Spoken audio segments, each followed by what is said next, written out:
প্রিয় শিক্ষার্থীবৃন্দ, নিশ্চয়ই তোমরা ভালো আছো এবং বাসায় নিরাপদে আছো। ব্যবস্থাপনা বিভাগ সরকারি জিল্লুর রহমান মহিলা কলেজ গত 3 মাসের উপর তোমাদের জন্য রুটিন মাফিক অনলাইন ক্লাস কার্যক্রম পরিচালনা করে যাচ্ছে। এরই ধারাবাহিক অংশ হিসেবে আজকে আমি তোমাদের একটি ক্লাস নিব। দ্বাদশ শ্রেণীর ফিনান্স, ব্যাংকিং, বিমা দ্বিতীয় পত্র। তো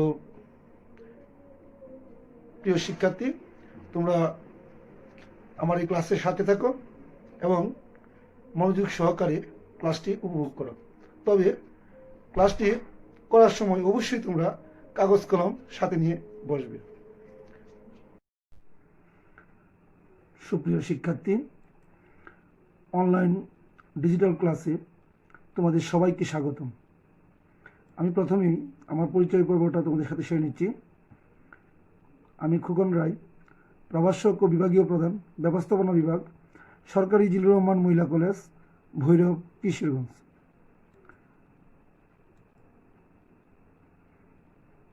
সুপ্রিয় শিক্ষার্থীবৃন্দ, তোমরা স্ক্রিনে ছবিগুলো লক্ষ্য করো। আমরা দেখতে পাচ্ছি প্রথমে একটা ছবি। এই ছবিকে কেন্দ্র করে চতুর্দিকে আরও কিছু ছবি দেখা যাচ্ছে। প্রথম যে ছবিটি, এই ছবিটি আমাদের সকলেরই খুব পরিচিত একটি ছবি। শাপলা চত্বর, মতিঝিল, ঢাকা। এর সাথে উঁচু ভবন। তারপর আমরা দেখতে পাচ্ছি যে এর সাথে সম্পর্কযুক্ত মূল্যস্ফীতি, অর্থাৎ টাকাগুলো আস্তে আস্তে ফুলে যাচ্ছে। তারপরে আমরা দেখতে পাচ্ছি নতুন মুদ্রা, টাকা, নতুন কাগজি টাকা। তারপর কিছু অনেকগুলো এরকম ঘরের মতো, হ্যাঁ। তারপর তার সেন্টার আবার একটা সেন্টার, সবগুলোই সেন্টার তার সাথে সম্পর্কযুক্ত।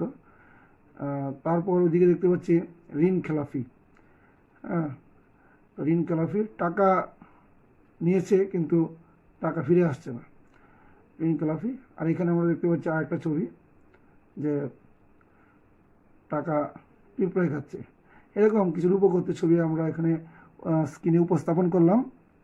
তো তোমরা এই ছবিগুলো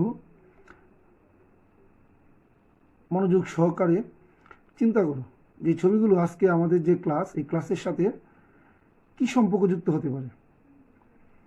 তো প্রিয় শিক্ষার্থী, আমরা একটু দেখে নিই।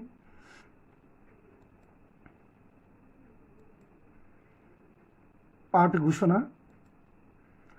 আজকে আমরা যেই বিষয়ের উপর ক্লাস নিব সেটি হচ্ছে কেন্দ্রীয় ব্যাংকের ধারণা। এতক্ষণ আমরা যে ছবিগুলো দেখলাম সবগুলো ছবি সেন্টারে ছিল কেন্দ্রীয় ব্যাংক, আর কেন্দ্রীয় ব্যাংকের সাথে সংশ্লিষ্ট প্রত্যেকটা কার্যক্রম। তো আজকে আমরা ক্লাসে কেন্দ্রীয় ব্যাংক সম্পর্কে সম্মুখ ধারণা নেওয়ার চেষ্টা করব।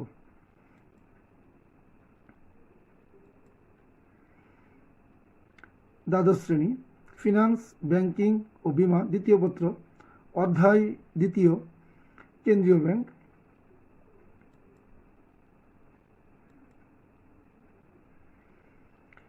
শিক্ষণফল। আজকে আমরা যে ক্লাসটি করব সেই ক্লাস থেকে আমরা কী কী বিষয় জানতে পারবো বা শিখতে পারবো।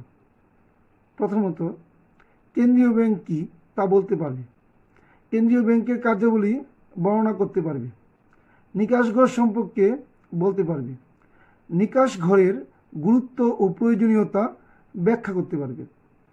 তো প্রিয় শিক্ষার্থী, আমরা আজকের এই ক্লাস শেষে এই 4টা শিক্ষণফল আমরা অর্জন করতে পারবো। তো তোমরা মনোযোগ সহকারে ক্লাসটা অধ্যয়ন করো। প্রথম শিক্ষণফল সম্পর্কে আমরা আলোচনা করছি।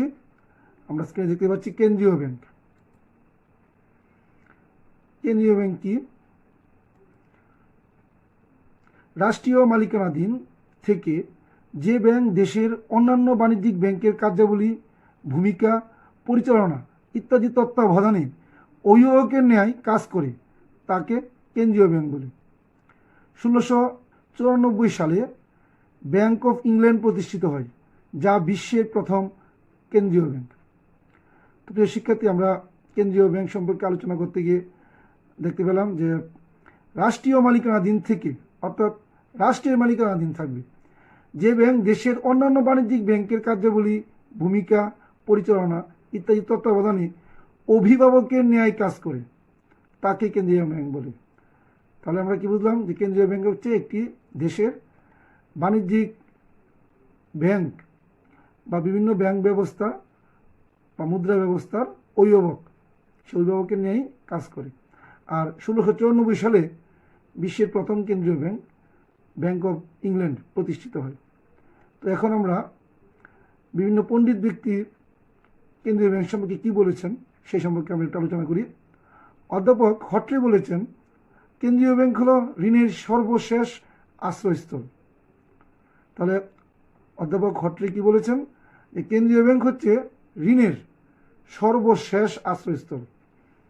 এম.এন. মিশ্র এর মতে কেন্দ্রীয় ব্যাংক দেশের আর্থিক ও ব্যাংকিং কাঠামোর কেন্দ্রবিন্দুতে অবস্থানকারী ব্যাংক। আর্থিক আর ব্যাংকিং এই দুই কাঠামোর কেন্দ্রবিন্দুতে অবস্থানকারী ব্যাংকই হচ্ছে কেন্দ্রীয় ব্যাংক। এস.এন. য়েশ্বরী এর মতে a central bank is a top controlling banker of her banks of the country. A central bank is a top controlling banker, একটা দেশের মানে শীর্ষ নিয়ন্ত্রণকারী ব্যাংকার হচ্ছে central bank, of her banks of the country, অর্থাৎ দেশের সমস্ত ব্যাংকের টপ কন্ট্রোলার হচ্ছে সেন্ট্রাল ব্যাংক। তো আমরা এতক্ষণ কেন্দ্রীয় ব্যাংক কি, কেন্দ্রীয় ব্যাংক সম্পর্কে বিভিন্ন মনীষীদের মতামত তোমাদের সামনে আলোচনা করলাম। আশা করছি তোমরা বুঝতে পারছো যে কেন্দ্রীয় ব্যাংক বিষয়টা কি। তো এবার আমরা দ্বিতীয় শিক্ষণফল নিয়ে আমরা আলোচনা করব। দ্বিতীয় শিক্ষণফল হচ্ছে কেন্দ্রীয় ব্যাংকের কার্যাবলী, অত্যন্ত গুরুত্বপূর্ণ একটা টপিকস। তো আমরা এবার দেখি কেন্দ্রীয় ব্যাংক কী কী কাজ করে। কেন্দ্রীয় ব্যাংক বাজার নিয়ন্ত্রক হিসেবে সরকার, জনগণ এবং অন্যান্য ব্যাংক এবং সর্বোপরি দেশের উন্নয়নে কাজ করে। কেন্দ্রীয় ব্যাংকের কাজকে সাধারণত 4 ভাগে ভাগ করা যায়, যেমন 1. সাধারণ কার্যাবলী, 2. সরকারের ব্যাংক হিসেবে সম্পাদিত কার্যাবলী, 3. সকল ব্যাংকের ব্যাংক হিসেবে সম্পাদিত কার্যাবলী, 4. অন্যান্য কার্যাবলী।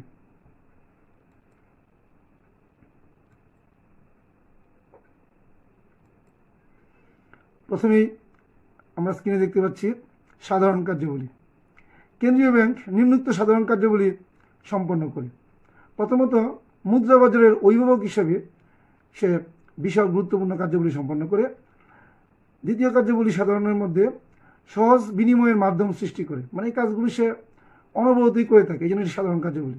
সহজ বিনিময়ের মাধ্যম সৃষ্টিতে কেন্দ্রীয় ব্যাংক বিশাল গুরুত্বপূর্ণ ভূমিকা পালন করে। ঋণ নিয়ন্ত্রণ, ব্যাংক হচ্ছে মূলত ঋণের ব্যবসা আমরা জানি। তো এই ঋণ নিয়ন্ত্রণে গুরুত্বপূর্ণ ভূমিকা পালন করে আমাদের এই কেন্দ্রীয় ব্যাংক।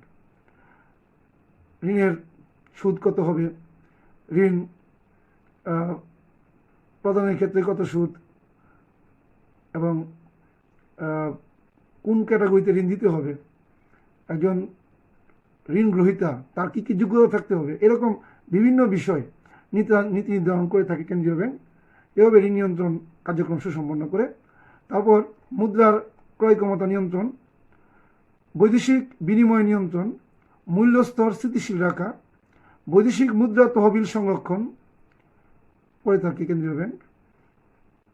ব্যাংক ব্যবস্থার উন্নয়ন, অন্যান্য সকল ব্যাংক তাদের ব্যবস্থাপনা পদ্ধতি সিস্টেম উন্নয়নে কেন্দ্রীয় ব্যাংক গুরুত্বপূর্ণ ভূমিকা পালন করে।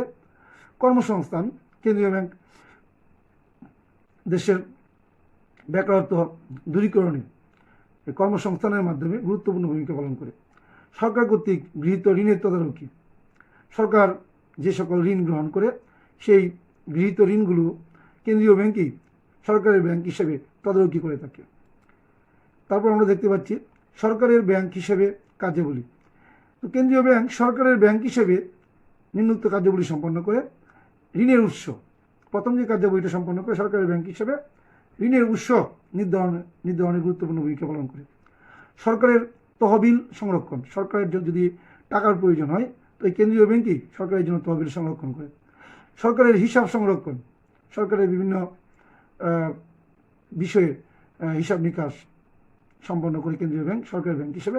সরকারের লেনদেন সম্পাদন, সরকারের যে কোনো লেনদেন কেন্দ্রীয় ব্যাংক সম্পাদন করে সরকারি ব্যাংক হিসেবে। উপদেষ্টা, সরকারের উপদেষ্টা হিসেবে কেন্দ্রীয় ব্যাংক কাজ করে থাকে বিভিন্ন পরামর্শ দিয়ে। তথ্য ও পরিসংখ্যান সংগ্রহ ও সংরক্ষণ, তো কেন্দ্রীয় ব্যাংক ব্যাংক ব্যবস্থা বা আর্থিক বাজারের বিভিন্ন তথ্য উপাত্ত সংগ্রহ করে পরিসংখ্যান সিস্টেমে। আন্তর্জাতিক সম্পর্ক, বিভিন্ন দেশের বাইরেও বিভিন্ন দেশের সাথে এই ব্যাংকিং বা আর্থিক বিষয়ে একটা সম্পর্ক, আন্তর্জাতিক সম্পর্ক তৈরিতেও সরকারি ব্যাংক হিসেবে কেন্দ্রীয় ব্যাংক কাজ সম্পন্ন করে থাকে। সরকারের প্রতিনিধিত্বকারী হিসেবেও কেন্দ্রীয় ব্যাংক কাজ করে থাকে। তো আমরা এবার কেন্দ্রীয় ব্যাংকের 3 নম্বর কাজে বলি।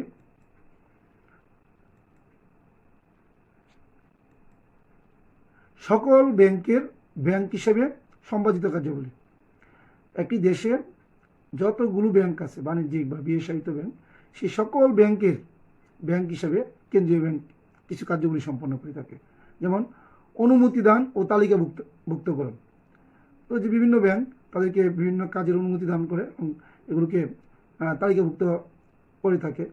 ব্যাংকের নতুন শাখা, যদি কোনো ব্যাংক তার নতুন শাখা খুলতে চায় তাও কেন্দ্রীয় ব্যাংকের কাছ থেকে অনুমতি নিতে হবে, অনুমোদন সাপেক্ষেই নতুন শাখা খুলতে পারবে। নিকাশঘর, নিকাশঘর মানে ক্লিয়ারিং হাউস, আমরা পরবর্তী শিক্ষণফলে আমরা এটা আলোচনা করব। এই নিকাশঘরের কার্যাবলী সম্পন্ন করে কেন্দ্রীয় ব্যাংক। ঋণের শেষ আশ্রয়স্থল, কেন্দ্রীয় ব্যাংক হচ্ছে ঋণের শেষ আশ্রয়স্থল। বাণিজ্যিক ব্যাংকের কার্যাবলী নিয়ন্ত্রণ, বাণিজ্যিক ব্যাংকেরও বিভিন্ন কার্যাবলী নিয়ন্ত্রণ করে থাকে এই কেন্দ্রীয় ব্যাংক। হিসাব নিরীক্ষা, বিভিন্ন ব্যাংকের হিসাব নিরীক্ষার ব্যবস্থাও করে সে কেন্দ্রীয় ব্যাংক। উপদেষ্টা ও কর পরামর্শদাতা, তারল্য সংরক্ষণ, প্রতিনিধিত্ব, ঋণ আদায়, এরকম অনেক কার্যাবলী সম্পন্ন করে থাকে কেন্দ্রীয় ব্যাংক। অন্যান্য কার্যাবলী, অন্যান্য এছাড়াও আমরা যে 3টা কার্যাবলী আলোচনা করলাম, আরও কিছু কাজ কেন্দ্রীয় ব্যাংক সম্পন্ন হয়ে থাকে। যেমন কৃষি উন্নয়ন, কৃষি উন্নয়নে কেন্দ্রীয় ব্যাংক গুরুত্বপূর্ণ ভূমিকা পালন করে। শিল্প উন্নয়ন, সমবায় ব্যাংকের উন্নয়ন, গবেষণা, ঋণের ব্যবহার নিশ্চিতকরণ। তো এই হচ্ছে কেন্দ্রীয় ব্যাংকের কার্যাবলী। আমরা এতক্ষণ এই কেন্দ্রীয় ব্যাংকের কার্যাবলী সম্পর্কে ক্ষুদ্র পরিসরে তোমাদের আইডিয়া দেওয়ার চেষ্টা করলাম। তোমরা আশা করছি ক্লাসটা মনোযোগ দিয়ে শুনছো। যদি ক্লাসটি মনোযোগ দিয়ে শুনে থাকো তাহলে তোমরা একটু পাঠ্য বই নিয়ে আলোচনা করলেই এই বিষয়গুলো আরও তোমাদের নিকট পরিষ্কার হয়ে যাবে। তো আমরা পরবর্তী শিক্ষণফলের দিকে চলে যাচ্ছি।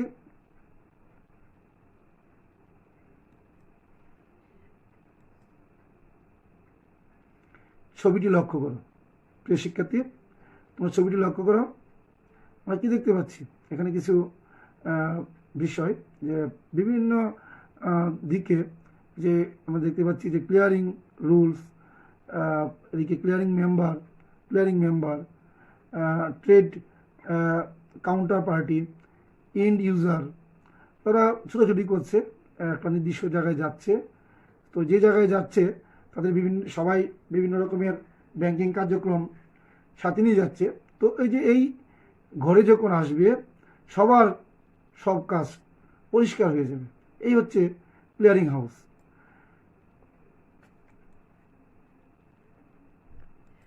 তো ক্লিয়ারিং হাউস কি, বাংলা হচ্ছে নিকাশঘর। তো আমরা এখন এই নিকাশঘর নিয়ে বিস্তারিত আলোচনা করব।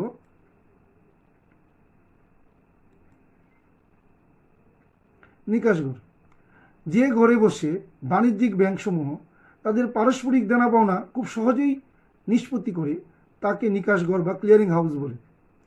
সর্বপ্রথম ইংল্যান্ডে নিকাশঘর ব্যবস্থার বিকাশ ঘটে।